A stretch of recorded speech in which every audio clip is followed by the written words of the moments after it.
கராப்படத்தை பாத்தியா? ஒரு விவசாயி லோன் எடுத்துட்டு வர கஷ்டத்தை என்ன ரியாலிட்டியா காட்டியிருப்பாங்க. கரெக்டு தான்டா. ஒரு விவசாய லோன் எடுக்க போயிட்டு அதுக்கு எப்படி எடுக்கணும் என்ன பண்ணணும்னு தெரியாமல் அதில் சிக்கி அவங்க தவிக்கக்கூடிய அந்த ஒரு சுச்சுவேஷனை செம்ம ரியாலிட்டியாக காமிச்சிருப்பாங்கடா. இதே மாதிரி தான் இப்போ நிறைய விவசாயிகளும் அந்த கஷ்டத்தை பட்டுருக்காங்கக்கா. கரெக்டு தான். அது வந்து நம்ம படமாக சொல்கிறோம்ல, படத்தில் மட்டும் கிடையாது, நிஜ வாழ்க்கையிலையுமே இன்றைக்கி அவ்வளோ விவசாயிகள் கஷ்டப்பட்டுட்டு இருக்காங்க எப்படி லோன் எடுக்கணும்னு தெரியாமல். ஸோ ஒரு விஷயம் சொல்கிறேன் விவசாயிகளாக இருக்கட்டும். இப்போ வந்து நம்ம விவசாயத்துக்காக லோன் எடுக்கணும் அப்படின்னு நினைக்கிறீங்க அப்படின்னா, நிறைய விவசாய கடன் இருக்குது. அதுக்கு வந்து கவர்மெண்ட் வந்து மானியமும் கொடுக்குது. என்னென்ன விஷயங்களை நீங்கள் தெரிஞ்சுக்கிட்டு போய் லோன் எடுக்கணும் அப்படின்றத தான் நம்ம இந்த வீடியோவில் உங்களுக்காக கொடுக்க போகிறோம். ஓட்டு பிரிச்சு இறங்குறது தவிர வேற எந்த அளவு தெரியாது எனக்கு. என்ன பண்ண சொல்றேன்?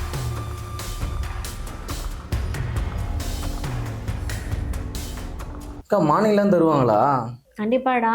நிறைய லோன் எடுத்தால் அதில் வந்து மானியம் எல்லாம் உண்டு. ஸோ என்னென்ன மாதிரியான லோனுக்கு வந்து மானியம் கவர்மெண்ட் கொடுக்குது அப்படின்றத சொல்லலாமா?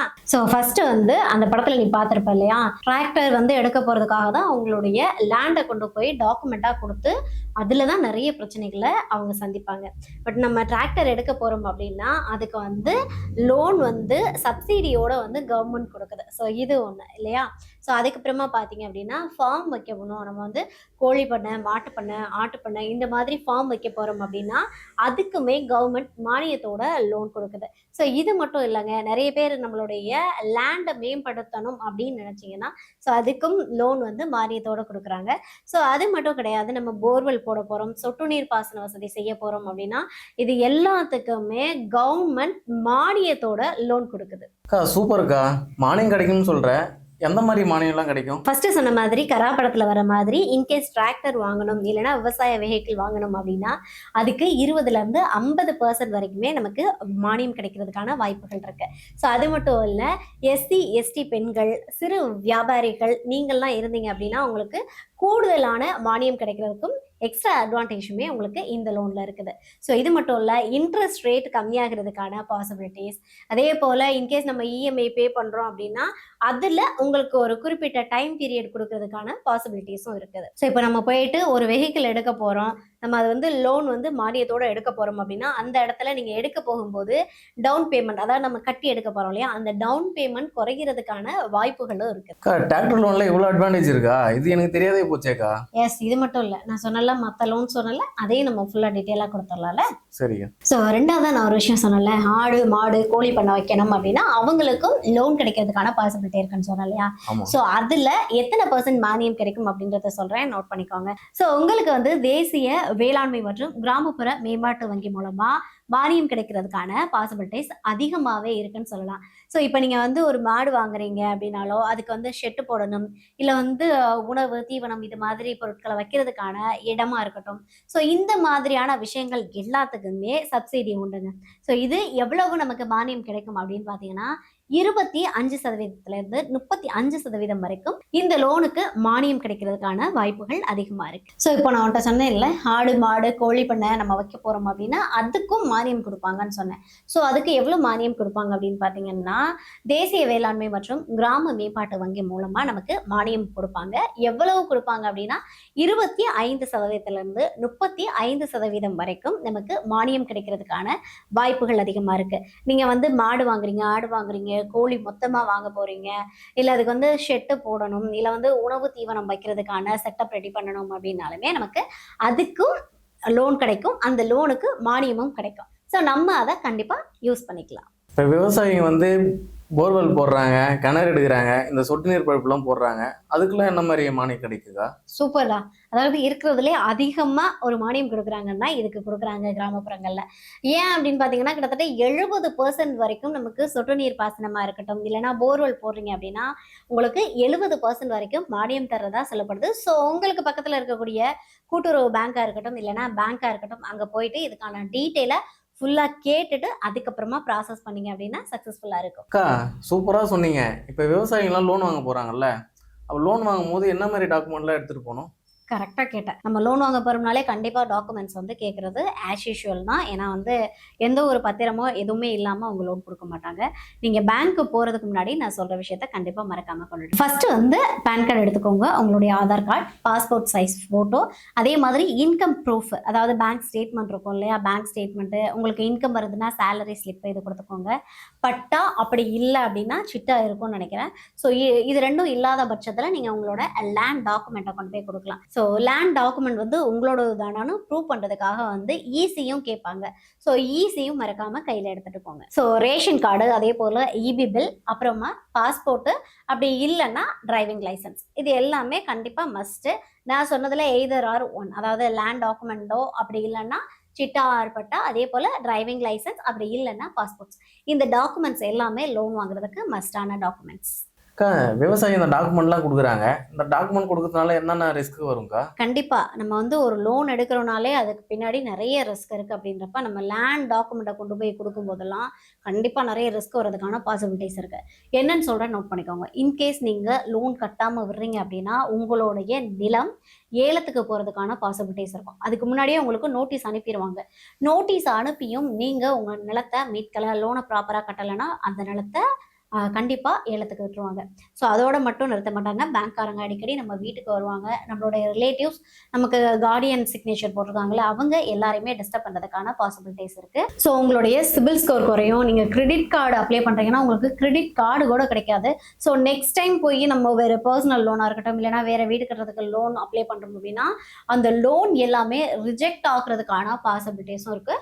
ஸோ லோன் எடுக்கிறோன்னா ப்ராப்பராக கட்டுறது தான் ஒரு ஸ்மார்ட் மூவாக இருக்கும். ஸோ இப்போ லேண்ட் டாக்குமெண்ட் வைக்கும்போது என்னென்ன பிரச்சனை வரும் அப்படின்றத சொல்லிட்டேன். ஏலம் ஒரு அளவுக்கு போகும், லாயர் வருவாங்க, இந்த மாதிரி நிறைய பிரச்சனைகளை நம்ம சந்திக்க நேரிடும் இல்லையா. ஸோ இதில் வந்து நம்ம வெஹிக்கிள் எடுக்கிறோம் அப்படின்னா அதில் என்ன பிரச்சனைன்றதையும் கண்டிப்பாக தெரிஞ்சுக்கணும். இப்போ நீங்கள் வெஹிக்கிள் எடுத்துட்டு அந்த லோனை ப்ராப்பராக கட்டலை அப்படின்னா உங்களுக்கு வந்து வெஹிக்கிளையே அவங்க சீஸ் பண்ணுறதுக்கான பாசிபிலிட்டிஸும் இருக்குது. ஸோ நம்மளுடைய வண்டி வாகனங்கள் நம்ம கையை விட்டு போகிறதுக்கான பாசிபிலிட்டிஸும் அதிகமாக இருக்குது. இப்போ விவசாயிகள் லோன் எடுக்கிறாங்க. இந்த லோன் எடுக்கும்போது எந்த மாதிரி தப்புலாம் செய்கிறாங்கக்கா? கரெக்டாக கேட்டேன். ஸோ விவசாயிகள் எல்லாருமே, விவசாயிகள் மட்டும் இல்லை, லோன் எடுத்தாலே பாதி பேர் பண்ணுற ஒரு விஷயம் என்ன அப்படின்னா, நம்ம லோன் கிடைக்குது, பணம் வருது அப்படின்றதுக்காக என்னென்ன டீட்டெயில்ஸ் அவங்க கொடுக்குறாங்கன்றத பார்க்காம சைன் பண்ணுறது ஃபஸ்ட்டு தப்பு. ஸோ அதுக்கு அப்புறமா பண்ணக்கூடிய மிகப்பெரிய தப்பு என்ன அப்படின்னா பிளாங்க் செக் கொடுக்குறது. ஸோ இன்கேஸ் வந்து நீங்கள் வந்து உங்களோட அமௌண்ட்டை ரெக்கவர் பண்ணுறதுக்காக அவங்க அமௌண்ட்டை ஃபில் பண்ணி எடுக்கும்போது பவுன்ஸ் ஆனிச்சு அப்படின்னா அதுக்கு ஒரு சார்ஜஸ் வரும். ஸோ இதுவும் நீங்கள் பண்ணக்கூடிய ரெண்டாவது தவறு. அடுத்து என்ன நம்ம மேஜர் மிஸ்டேக் பண்ணுறோம் அப்படின்னா, ஸோ நம்ம எந்த ஒரு விஷயம் பண்ணுறோம் அப்படின்னாலுமே அவங்க என்ன பண்ணுவாங்க அப்படின்னா இன்சூரன்ஸும் கிளைம் பண்ணுற மாதிரிலாம் பண்ணுவாங்க. அதுக்கு ஹைடன் சார்ஜஸ் இருக்குது. ஸோ இது யாருமே வந்து கேட்குறதும் இல்லை, அதை வந்து மைண்ட் பண்ணுறதும் கிடையாது. ஸோ இது வந்து மஸ்டான ஒரு விஷயம். ஸோ இதையும் நம்ம தெரிஞ்சுக்காமல் லோன் வாங்கக்கூடாது. அதுக்கப்புறமா ப்ராசஸிங் ஃபீ, நீங்கள் எந்த லோன் எடுத்தாலுமே கண்டிப்பாக அதுக்கு ப்ராசஸிங் ஃபீன்னு ஒன்று இருக்குது. ஸோ அது வந்து நீங்கள் டாக்குமெண்ட் சார்ஜுன்னு வாங்க, ப்ராசஸிங் ஃபீன்னு வாங்க, அது எவ்வளோ போடுறாங்க என்ன அப்படின்றத தெரியாமல் கண்டிப்பாக லோன் வாங்கவே கூடாது. இது எல்லாத்தோட பண்ணக்கூடிய ஒரு முக்கியமான தவறு என்ன அப்படின்னா நமக்கு இஎம்ஐ டேட் இருக்கு இல்லையா. ஸோ இஎம்ஐ டேட் வரும்போது கரெக்டாக நம்ம அந்த இஎம்ஐயை கட்டி ஆகணும். கட்டாமல் நம்ம டிலே பண்ணிக்கிட்டே இருந்தோம் அப்படின்னா டிலே பண்ணுறதுக்கு ஒரு சார்ஜ் போடுவாங்க. உங்களோட அக்கௌண்ட்லேருந்து அமௌண்ட்டை எடுக்கும்போது அமௌண்ட் இல்லை அப்படின்னா அதுக்கு பவுன்சிங் சார்ஜஸ்னு ஒன்று போடுவாங்க. ஸோ 2 எக்ஸ்ட்ரா பெனால்ட்டி சார்ஜஸ் வரும். ஸோ இந்த 5 விஷயங்களும் தெரியாமல் கண்டிப்பாக லோன் எடுக்கவே கூடாது. லோன் எடுக்க போகிறாங்கன்னா கட்டாயம் என்னென்ன விஷயம்லாம் தெரிஞ்சுக்கணுக்கா? சூப்பர். இப்போ நம்ம ஒரு லோன் எடுக்க போகிறோம் அப்படின்னா இம்பார்ட்டண்ட்டாக நம்ம தெரிஞ்சுக்க வேண்டிய விஷயங்கள், அதாவது பண்ணக்கூடாத விஷயங்கள் என்ன அப்படின்றத நம்ம சொன்ன மாதிரி பண்ண வேண்டிய விஷயங்கள் என்ன அப்படின்றதையும் நம்ம கண்டிப்பாக தெரிஞ்சுக்கணும். இப்போ நம்ம லோன் வருதுன்றதுக்காக போயிட்டு கண்மூடித்தனமாக எந்த விஷயத்தையும் செஞ்சிடக்கூடாது. இப்போ நீங்கள் லோன் வாங்க போகிறீங்கன்னா அந்த லோன் அமௌண்ட்டுக்கு இன்ட்ரெஸ்ட் ரேட் எவ்வளவு, இந்த இன்ட்ரெஸ்ட் ரேட் நான் கட்டக்கூடிய அந்த 5 வருஷமோ 10 வருஷமோ அதில் ஸ்டேபிளாக இருக்குமா, ஒரே இன்ட்ரெஸ்ட் ரேட் இருக்குமா, இல்லை இன்ட்ரெஸ்ட் ரேட் ஆனது வேரி ஆகுமா அப்படின்றத கம்பல்சரி நம்ம தெரிஞ்சுக்கணும். ஸோ இதெல்லாம் நமக்கு மானியம் இருக்குன்னா அந்த மானியம் எப்போ வரும், ஒரே டைமில் வருமா, கொஞ்சம் கொஞ்சமாக வருமா, இல்லை லெஸ் ஆகுமா அப்படின்றத கம்பல்சரி நம்ம தெரிஞ்சுக்கணும். இதே இல்லை நான் ரீபேமெண்ட் பண்ண போகிறேங்க அப்படின்னா ரீபேமெண்ட் நீங்கள் எவ்வளோ பண்ண போகிறீங்க, மொத்தமாக பண்ண போகிறீங்களா, அந்த ரீபேமெண்ட் பண்ணும்போது உங்களுக்கு இப்போ நிறைய பேருக்கு வந்து ஃபோர்க்ளோஷர் சார்ஜஸ்லாம் இருக்குது. இப்போ நான் ரீபேமெண்ட் பண்ணிடுறேங்க அப்படின்னு நீங்கள் போய் பண்ண போகும்போது நீங்கள் முன்னாடியே கட்டுறீங்க அப்படின்னா அதுக்கு நாங்கள் ஒரு அமௌண்ட் போடுவோம் அப்படின்னு சொல்லுவாங்க. அதுதான் ஃபோர்க்ளோஷர் சார்ஜஸ். ஸோ அது இருக்குதா அப்படின்னு கேட்க வேண்டியதும் மஸ்ட். மஸ்டான ஒரு விஷயம். அதே போல் நான் சொன்னேன் இல்லையா, பெனால்ட்டி இந்த மாதிரியான விஷயங்கள் இருக்குல்ல, இப்போ லேட் ஃபீ, பெனால்ட்டி இந்த மாதிரியான விஷயங்கள் இதில் இருக்குதா அப்படின்றத நம்ம கண்டிப்பாக தெரிஞ்சுக்கணும். ஸோ இது எல்லாத்தோடையும் மஸ்டான விஷயம், லேண்ட் டாக்குமெண்ட்டை நீங்கள் வச்சு வாங்குறீங்க அப்படின்னா, இந்த லேண்ட் டாக்குமெண்ட்டு ஏலம் விட போகிறாங்கன்னா அந்த ஏலம் விடுறதுக்கு முன்னாடி என்னென்ன மாதிரியான ப்ராசஸ் இருக்குது அப்படின்றத தெரிஞ்சுக்கணும். ஏன்னா நிறைய பேர் என்ன பண்ணுவீங்கன்னா, உங்கள் வீட்டுக்கு லெட்டர் வந்துடும், அந்த லெட்டரை நீங்கள் ப்ராப்பராக பார்க்க மாட்டீங்க. ஸோ அவங்க நோட்டீஸ் மேலே நோட்டீஸ் அனுப்புவாங்க, அந்த நோட்டீஸ் என்னன்றதை நீங்கள் கண்டுக்காமல் விட்டுட்டீங்க அப்படின்னா, ஸோ உங்களுடைய நிலமானது ஆட்டோமேட்டிக்காக ஏலத்துக்கு போகிறதுக்கான பாசிபிலிட்டிஸ் இருக்குது. ஸோ அதனால் வீட்டுக்கு என்ன டாக்குமெண்ட்ஸ் வருது, இந்த ஏலத்துக்கு முன்னாடி நடக்கக்கூடிய விஷயங்கள் என்ன அப்படின்றத கட்டாயம் கேட்டு தெரிஞ்சுக்கணும். ஸோ இந்த எல்லா விஷயத்தையும் கேட்காம கவனிக்காம கண்டிப்பாக தயவு செஞ்சு லோன் வாங்காதீங்க. அக்கா சூப்பர்க்கா, லோன் எடுக்கிறதுல இவ்வளோ விஷயம் இருக்கா? கண்டிப்பா மக்களே, இப்போ நீங்க வந்து விவசாய லோன் எடுக்க போறீங்கன்னா உங்களுக்கு இத்தனை ஆப்ஷன் இருக்கு. சடனா தூக்கி போய் லேண்ட் தானே அப்படின்னு ஈஸியா உங்களோட லேண்ட் டாக்குமெண்ட்டை கொடுக்காதீங்க. அந்த தவிர எப்பவுமே பண்ணிடாதீங்க. ஒரு லோன் எடுக்க போறீங்கன்னா கட்டாயம் லோன் எடுக்கிறதுக்கு முன்னாடி என்ன விஷயம் பண்ணணும், லோன் எடுத்ததுக்கு அப்புறமா என்ன மாதிரியான பிரச்சனைகள் வரும், இன்கேஸ் பிரச்சனைகள் வருதுன்னா அதை எப்படி ஷார்ட் அவுட் பண்றது அப்படின்ற எல்லா டீட்டெயிலையும் தெரிஞ்சுக்கிட்டு அதுக்கப்புறமா லோன் வாங்குனீங்க அப்படின்னா நீங்களும் சேஃப், நீங்க கொடுக்கக்கூடிய டாக்குமெண்ட்டும் சேஃப்.